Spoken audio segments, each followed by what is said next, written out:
Party की रही सरकार ने अपनी जातिवादी मानसिकता की वजह से इनके देहांत के बाद भी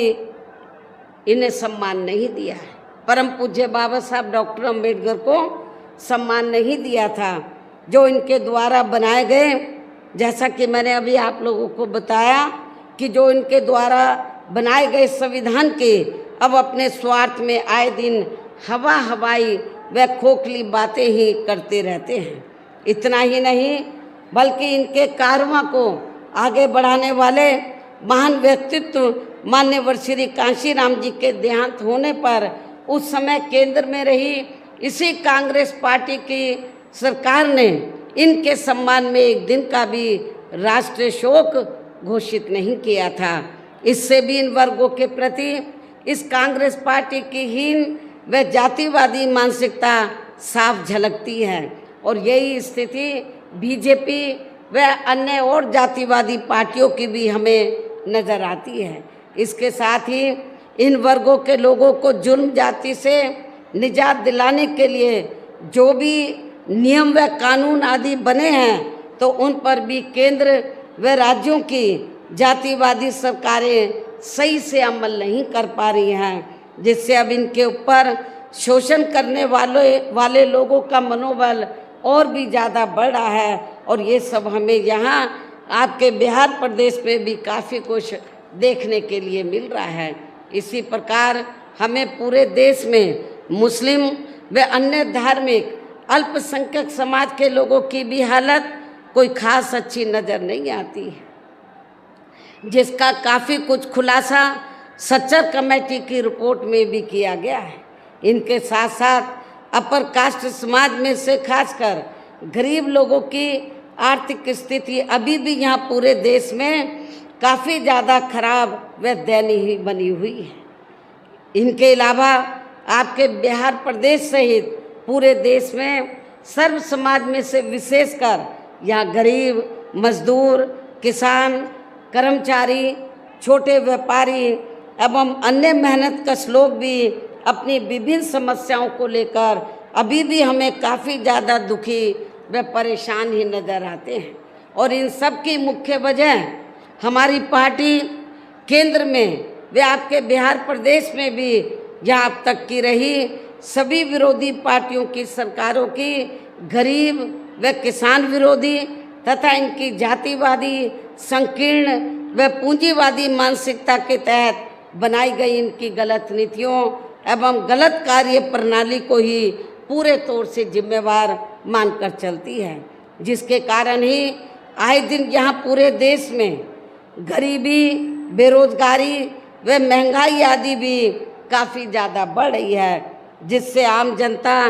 काफ़ी ज़्यादा दुखी व चिंतित भी है। इसके साथ साथ अभी भी अपने देश में भ्रष्टाचार हर स्तर पर काफ़ी ज़्यादा फैला हुआ है, जिससे आपका खुद का अपना बिहार प्रदेश भी अछूता नहीं रहा है। और इन सब के लिए हमारी पार्टी आज़ादी के बाद से लेकर अभी तक केंद्र व देश के अधिकांश राज्यों में तथा आपके खुद के अपने बिहार प्रदेश में भी ज़्यादातर सत्ता यहाँ गलत पार्टियों में से खासकर कांग्रेस, बीजेपी व इनके गठबंधन दलों के हाथों में ही आने को मानकर चलती है, जिनकी जातिवादी, संकीर्ण व पूंजीवादी सोच अभी तक भी नहीं बदली है। और इन सभी विरोधी पार्टियों को हमारी पार्टी इसलिए जिम्मेवार मानकर चलती है क्योंकि शुरू से ही लगभग ये सभी विरोधी पार्टियां केंद्र व देश के अधिकांश राज्यों में भी ज़्यादातर यहाँ बड़े बड़े पूंजीपतियों व धन्ना सेठों की आर्थिक मदद से ही सत्ता में आती रही हैं। और सत्ता में आ जाने के बाद फिर ये सभी विरोधी पार्टियां अधिकतर मामलों में अपनी आर्थिक एवं अन्य सभी नीतियां यहाँ गरीब एवं आम जनता की समस्याओं को दूर करने के हिसाब से तैयार नहीं करती हैं, बल्कि देश के उन बड़े बड़े पूंजीपतियों व धन्ना सेठों को ही फायदा पहुंचाने के हिसाब से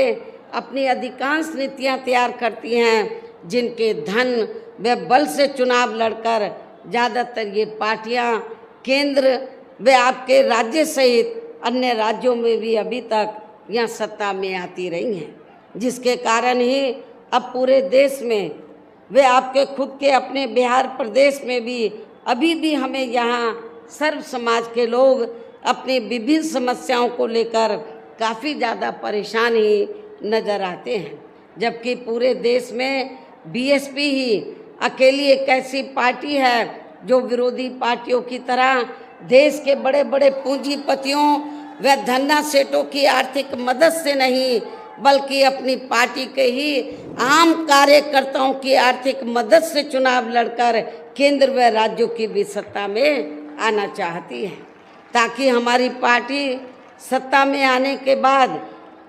फिर बिना किसी दबाव के वे आज़ाद होकर यहाँ सर्व समाज के लोगों की अधिकांश समस्याओं का समाधान करके उन्हें हर मामले में व हर स्तर पर खुशहाल बना सके। और इसी आधार पर चलकर ही आबादी के हिसाब से देश के सबसे बड़े प्रदेश उत्तर प्रदेश में 4 बार हमारी पार्टी ने अपने नेतृत्व में वहाँ सरकार भी बनाई है, और हमने अपनी चारों रही सरकारों में अपनी पार्टी की विचारधारा एवं सिद्धांतों के तहत चलकर, वैसे तो वहाँ सर्व समाज के हितों का हमने पूरा ध्यान रखा है, लेकिन सभी मामलों में प्राथमिकता पहले हमने वहाँ सर्व समाज में से विशेषकर उन दलितों, आदिवासियों, पिछड़े वर्गों, मुस्लिम व अन्य धार्मिक अल्पसंख्यक समाज को तथा अपर कास्ट समाज में से गरीब एवं असहाय लोगों को ही दिया है, जिनके वहाँ हर मामले में व हर स्तर पर सभी विरोधी पार्टियों की रही सरकारों में उनकी हीन, जातिवादी, संकीर्ण व पूंजीवादी सोच होने के कारण काफ़ी ज़्यादा उपेक्षा की गई है। हमने आप लोगों को मालूम है कि जो उत्तर प्रदेश है आपका पड़ोसी प्रदेश है, आपके रिश्ते नाते उत्तर प्रदेश में हैं। जब उत्तर प्रदेश में हमारी पार्टी सत्ता में आई तो हमने अपनी चारों हुकूमतों के दौरान उत्तर प्रदेश में जो गरीब लोग हैं, जो कमज़ोर तबके के लोग हैं, जिनके पास खेती करने के लिए अपने ज़मीन नहीं थी, तो हमारी सरकार ने 3-3 एकड़ के पट्टे काट कर तो गरीब भूमिहीन लोगों को खेती करने के लिए हमने सरकारी ज़मीन फ्री दी है। तो और आप लोगों को मालूम है कि जब हमारी पार्टी सत्ता में नहीं आई थी तो आप लोग एक नारा लगाते थे। जब पार्टी बनी थी तो सत्ता में आने के बाद हम लोग क्या करेंगे, एक नारा लगाते थे कि जो ज़मीन सरकारी है वो ज़मीन हमारी है, ये नारा लगाते थे। और हमने उत्तर प्रदेश में करके दिखाया। जब 4 बार हम लोग सत्ता में आए, जो हमने किसी किसान भाई की 1 इंच भी ज़मीन लेकर हमने अपने लोगों में नहीं बांटी, बल्कि सरकार के पास जो ज़मीन सरकारी खेती करने के लिए खाली पड़ी थी उसके 3-3 एकड़ के पट्टे काटकर हमने वीकर सेक्शन के कमज़ोर तबके के लोगों को खेती करने के लिए फ्री में दिए हैं। और इतना ही नहीं, जो गरीब आवासहीन लोग हैं, जिनके पास रहने के लिए अपने पक्के मकान नहीं थे, झुग्गी झोपड़ियों में रहते थे, कच्चे मकानों में रहते थे, तो हमारी सरकार ने वह जो गरीब लोग थे उनको सरकारी खर्चे से पक्के मकान भी बना कर दिए। डॉक्टर अंबेडकर ग्राम समग्र विकास योजना व मान्यवर श्री कांशीराम जी शहरी समग्र विकास योजना के तहत हमने उत्तर प्रदेश में जहाँ वीकर सेक्शन के लोग रहते हैं, कमज़ोर तबके के, उन देहातों और शहरों को काफ़ी हद तक विकसित किया है। जिनके पूर्व में रही सरकारों ने अपनी जातिवादी मानसिकता के तहत यदि गांव को विकसित किया, शहर को विकसित किया, तो दलितों और शोषितों की बस्तियों को उन्होंने छोड़ दिया था। लेकिन जब हमारी पार्टी पावर में आई तो हमने इन दोनों योजनाओं के तहत जिन बस्तियों को छोड़ दिया गया था उनको हमने हर मामले में डेवलप किया। वहाँ पे पक्के रास्ते बनाए, स्कूल बनाए, और भी बहुत सी सुविधाएं दी, बिजली पानी फ्री हमने दिया, ये मैं आप लोगों को बताना चाहती हूँ। इसके साथ साथ हमने उत्तर प्रदेश में गरीब एवं अपनी चारों हुकूमतों के दौरान हमने उत्तर प्रदेश में गरीब एवं बेरोजगार लोगों को